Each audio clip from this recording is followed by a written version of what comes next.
Cette chronique équipement vous est présentée par le Trio Hockey, Sport Rousseau, Hockey Expert et l'entrepôt du hockey.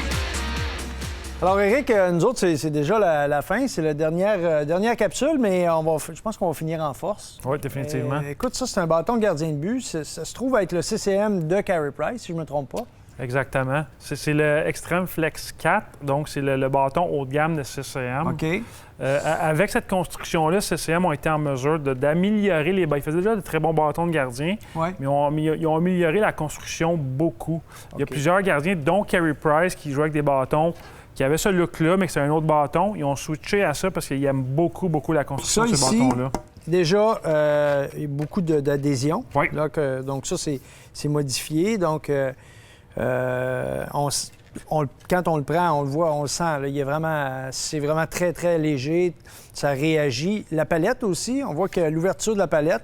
Donc, Price aime lancer puis lancer loin. Oui. Donc, le fait que la palette soit courbée à partir du talon, ça permet d'avoir Ça plus de l'aide vélocité. beaucoup. On offre deux courbes différentes. C'est soit la courbe Crawford ou Price, qui se ressemblent un petit peu, mais il y a une petite différence dans le talon. OK. Puis ensuite, il y a une technologie ici, là, Enegra Technology. Qu'est-ce que ça veut dire? C'est quoi exactement? Mais c'est une nouvelle chose que CCM ont incorporée dans le bâton haut de gamme Extreme Flex 4. Donc, ça réduit les vibrations. Donc, parfois, certains lancers que tu arrêtes sur la palette, un lancer à la Shea Weber peut-être, ça peut vibrer dans les mains, mais avec ça, ça réduit beaucoup les vibrations. Parce que c'est une des choses que, avec tous les bâtons en composite, c'est une des choses que les joueurs se sont plaints de ça, d'avoir perdu un peu de cette sensation qu'on avait avec un bâton plus conventionnel, puis les gardiens aussi. Mais par contre, la lame du bâton est très mince. C'est presque une lame de joueur, là. C'est exact. C'est pour ça que les gardiens maintenant l'adaptent de plus en plus, ce modèle-là spécifiquement, parce que la sensation, elle se rapproche beaucoup des bâtons d'autrefois, puis ils aiment beaucoup ça. OK.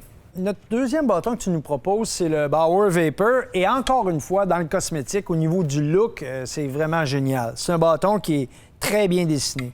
Oui, effectivement. Puis c'est pour ça que j'ai choisi un bâton qui avait du bleu. C'est juste pour montrer que le choix de couleur peut varier. Celui-là, c'est un bâton un petit peu moins cher que celui qu'on a parlé d'avant, c'est le X2.9. Oui. Donc abordable. Il y a plusieurs choix de couleurs. Puis comme tu sais, les gardiens aiment beaucoup s'afficher, aiment beaucoup les couleurs. Ça s'agence tout le temps.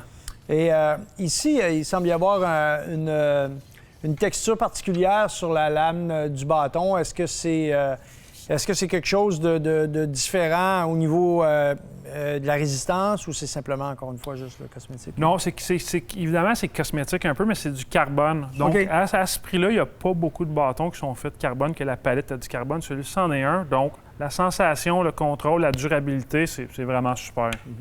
Alors, Sherwood, écoute, c'est simili-bois, c'est bois, on est dans le vintage. Non, mais c'est vrai, parce que maintenant, je vois très rarement les bâtons. Il est très beau, d'ailleurs, de Sherwood. On voit que la palette est du carbone. Oui. Mais c'est une construction hybride. Donc, justement, à ton point, il y a un look différent des deux autres bâtons qu'on a présentés. Il y a moins de carbone dessus. Donc, c'est un mélange de carbone, de fibre de verre. Oui. Donc, les joueurs qui aiment beaucoup les bâtons foam core, qui sont de moins en moins populaires maintenant, mais il y a encore beaucoup de gardiens qui aiment ça.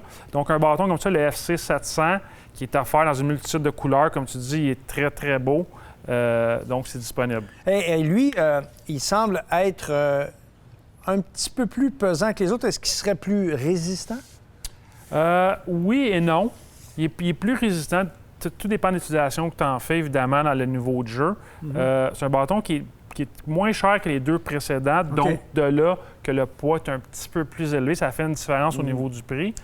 Mais du point de vue de durabilité, il n'y a aucun problème avec ça. Ça va à l'envers de l'or. L'or, plus tu prends pesant, plus ça coûte cher. Le bâton, c'est le contraire. C'est tout à fait le contraire. Éric, c'était un plaisir de travailler avec toi. Merci, Danny. Merci pour, écoute, la gamme, c'est l'éventail et surtout les conseils très pertinents qui vont aider les gens à prendre de bonnes décisions lorsqu'ils viennent vous voir.